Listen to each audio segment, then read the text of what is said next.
Hello, and just to continue with my argument that cars are not good for humanity, even though they have contributed tremendously to a lot of things. I believe the damage that they have caused when it comes to death and destruction is not justifiable. We could have done better. We could have had better technologies. And to back up that argument just a bit, I have gathered some statistics like I mentioned. I mentioned that over 47,000 people died in 2022 when the last census is available, the latest census at the time of this recording. That is, my friends, 117 people on average per day for that 1 year. That is just here in the United States. Just imagine what the number is worldwide. It is more than disturbing to even imagine what the number is around the world. And another statistic is that figure from 2022 of 42,795 people that have deceased was up by 10,000 since 2013. So it increased 10,000 since 2013. And from just a couple of years before that, 2019, it was up 18%. And from 2020, which there was a significant decrease in road accidents and deaths because of the lockdowns or the slowdowns, as I call them, because of the pandemic in traffic and all kinds of human activities. The increase from 2020 to 2021 in road fatality was up by 10%. That is per the United States Department of Transportation, US DOT. And that year, in 2021, the pedestrian deaths totaled 7,500. And that was a 40-year high that occurred in 2021. It was a boom, sad to say, a boom in pedestrian deaths that year.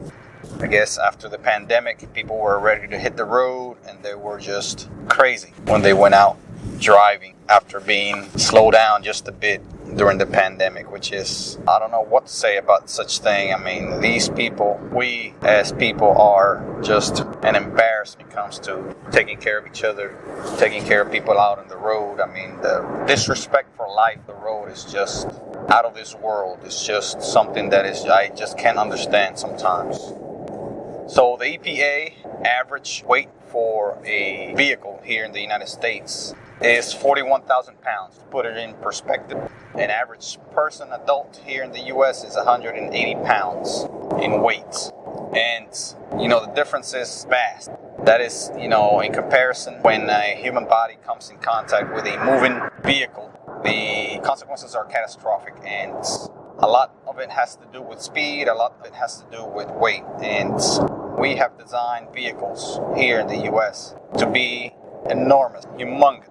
And the larger the vehicle, the more mass is going to carry with it. With the speed, the kinetic energy is going to be a lot more deadly. Of course, that does affect, physics does affect the deadliness in accidents and crashes. And that combined with the ludicrous speed at which people drive on the road out here, even on parking garages, parking lots as they call them here, parking spaces, pedestrian areas, school zones, the speed at which people drive in just residential roads, like roads that people actually walk past, walk nearby all the time. I mean, we have them here posted at 40 miles an hour, 45 miles an hour, even 50 and 55 miles an hour. I've seen roads that are right in front of houses, mailboxes and the such, and right next to sidewalks and shops. I mean, the way they post speeds here, design road, they have pedestrians very far behind where they should be when it comes to caring for them, prioritizing them. We're not even going to get into what animals, wildlife, pets go through. It's just insanity the way it is. Insanity. Car features, just to jump into that. As far as safety, yes, there have been some improvements in car safety. Some of them quite noticeable that I've seen that are quite helpful. Above and beyond the seatbelt that has been around forever for at least, I believe, 50 years or so. Highly enforced seatbelts, however, they've been only around since, I think, the mid-80s, early 80s perhaps. They began to make seatbelt wearing mandatory. Before that, it was just the wild, wild west out here. Anybody and everybody was just riding around in vehicles without a seatbelt, thinking that they were Superman, Superwomen, super children, and they did not expect at all, seemingly, that they could be in any way involved in an accident, which is baffling to me, how people think that they are invincible or they are privileged in some way. Sometimes they call themselves blessed and, favored by a certain deity or something. I mean, these people out here, a lot of them are just laughable when it comes to safety and protection and just common sense and logic thinking. And, thinking that they are these special protected beings above and beyond everyone else is just laughable, especially people that act and behave in the way they do. What makes them think that they are any better when they're smoking weed, drinking alcohol and beer every chance they get, when they're cheating on their husbands and wives and going around and, just being mean to everybody and being discriminatory and spitting on everybody's eye, literally, and most times, figuratively. And those are the same kind of people, and hating everyone else that, doesn't live like them, look like them, speak like them, be from the same nationality they are, be from the same religion they are. They do all these things and they still think that they are so special, so pampered, so protected, so shielded. And, I'm not sure where they get these ideas from. I'm going to move on into the top 5 feature in vehicles. I looked this up just yesterday on a reputable website.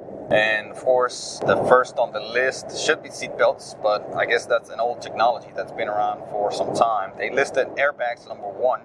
I completely agree with that and second that quite well, because airbags do make sense and they do work, I believe, most of the time. Just recently, in the last couple of days, I was driving home in a dark, cold, rainy night.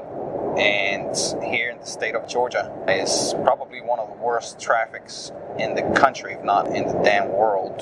And the traffic here down Interstate 75 in and around the Atlanta area is just ludicrous and ridiculous. It is just embarrassing the way they have managed that road and the way they have managed city traffic and design for transportation. Is just an embarrassment for all kinds of things, especially, the city designers and the city managers there, the leaders. They've just been an embarrassment during the years. They have let their bigotry, racism, their hatred for minorities in the area get in the way to the ideology. They have allowed that to get in the way of progress, of logic and common sense, meeting the transportation needs of the city, of the metropolitan area. They have allowed that to thwart all kinds of progress and just logical advance of the transportation system. Transportation system is retarded here. Literally, it's just behind, is way behind where it should be. It is insignificant for a major metropolitan area, one of the largest in the nation, with over 10 million, I believe, in the metropolitan area here. And yet the public or mass transportation system is just a joke. It is very, very limited. It does exist in a very limited way, and it is nowhere near what it should be here for this metropolitan area. And therefore, we have a massive, unnecessarily large, loaded amount of cars on the road. Everyone has 2 to 3 cars. So everyone and their dog is given a license here. From 15-year-olds to 96 and plus year olds are out on the road driving. And everyone out on their big trucks and SUVs. And if you want to go pick up a pizza you get on your big SUV. If you want to pick up your child from the daycare, you get up on your big pickup truck. If you want to just go grab your cigarettes or your beer for the Friday night, you get up on your large car. And that's how we live out here, and many of them here in this area. And that's why we have literally the worst traffic